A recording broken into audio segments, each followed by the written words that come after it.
Bonjour à tous, c'est une semaine de pleine lune et c'est une pleine lune intense, une pleine lune dans le signe du Capricorne et les émotions pourront être soit trop contrôlées ou au contraire trop exacerbées et cela nous fera peut-être ressentir encore plus le poids de certaines limitations. Mars va commencer aussi sa rétrogradation cette semaine. Et j'en avais déjà parlé un peu de cette rétrogradation dans une autre vidéo que je vous invite à découvrir ici. Mais pour cette semaine, je souhaitais donc vous parler de cette opposition et conjonction qui va avoir lieu au moment de la pleine lune entre le Soleil et la Lune et Saturne. Donc il est intéressant d'avoir maintenant, de voir qu'il y a maintenant une pleine lune exactement au moment où l'opposition entre le Soleil et Saturne arrive, parce qu'en fait cette opposition, elle est importante, parce qu'elle signale que nous venons d'arriver à la moitié de la rétrogradation de Saturne, qui a commencé en avril et qui va se terminer en septembre. Cela veut dire aussi que Saturne est maintenant au plus proche de la Terre.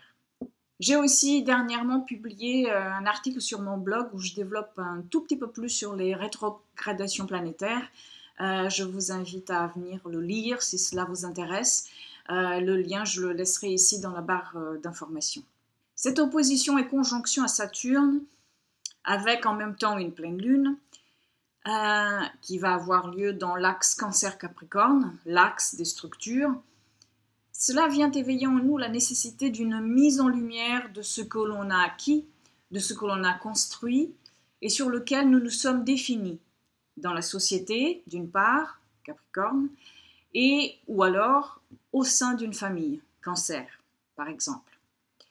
Dans une symbolique plus profonde et plus globale, ces aspects et pleine lune nous demandent de procéder à un bilan afin de voir les déséquilibres qui existent entre notre vie extérieure et notre vie intérieure, entre les sécurités ou justement le manque de sécurité qui peut être là, qui persiste peut-être et continue à agir au présent, Capricorne, mais qui provient peut-être du passé, Cancer. Toute cette énergie capricornienne nous invite à une élévation. Elle nous invite à faire entrer la sagesse et le temps dans tout ce que nous initions, dans tout ce que nous développons.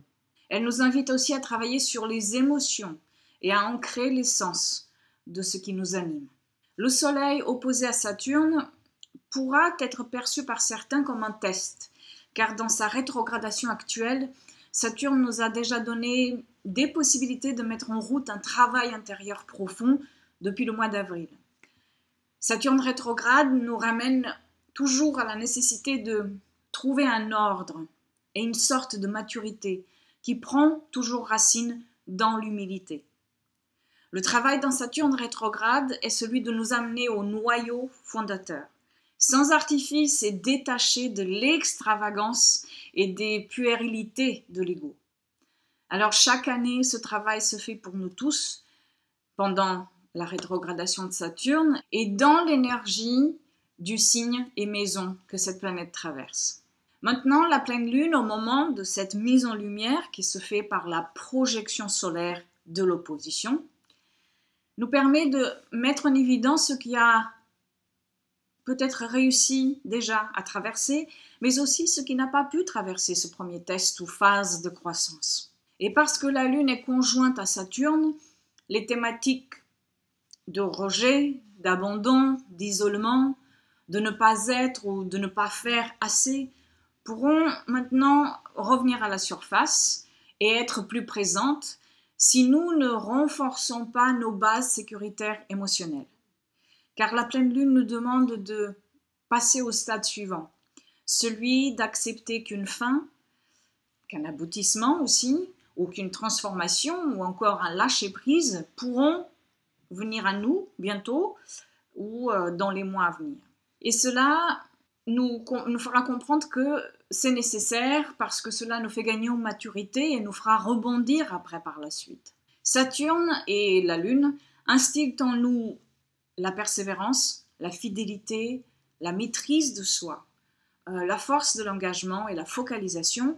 Alors tout cela aussi s'ouvre à nous comme possibilité cette semaine et pour les 15 jours à venir.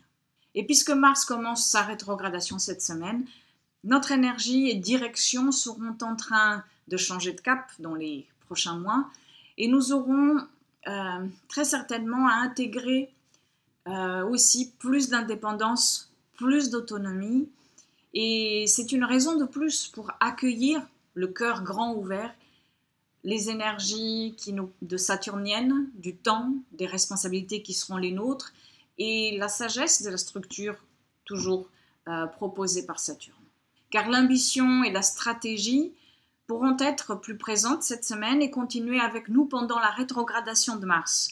Mais la différence ici, c'est que il nous sera nécessaire de comprendre que pendant cette rétrogradation, c'est avec nous-mêmes que nous allons entrer en compétition et c'est la plus saine des compétitions qui soit, c'est-à-dire la compétition qui nous permet de grandir de l'intérieur pour ensuite apporter une direction nouvelle à nous-mêmes et ainsi inspirer le collectif, quel qu'il soit, Mars en Verseau.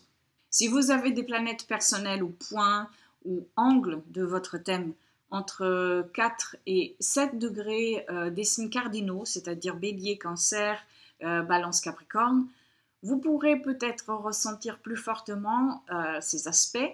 Et pour la rétrogradation de Mars, les planètes au angle que vous avez dans le premier décan des signes fixes, Taureau, Lion, Scorpion, Verseau. Quelques gouttes de Mimulus, des fleurs du Dr Bach, pour enlacer et faire la paix avec les peurs et ainsi reprendre confiance en soi et confiance en la vie. Et puis bien sûr le projet Quintessence pour le mois de juillet, qui arrive avec de l'information pour chaque signe sur la rétrogradation de Mars qui sera avec nous tout l'été. Et ce projet Quintessence du juillet sortira le 1er juillet, mais vous pouvez d'ores et déjà l'acheter et il vous sera ensuite envoyé par email le jour de sa sortie. Et vous trouverez aussi le lien dans la barre d'information. Voilà, je vous remercie d'avoir regardé cette vidéo. Je vous souhaite une très bonne semaine et je vous dis à très bientôt.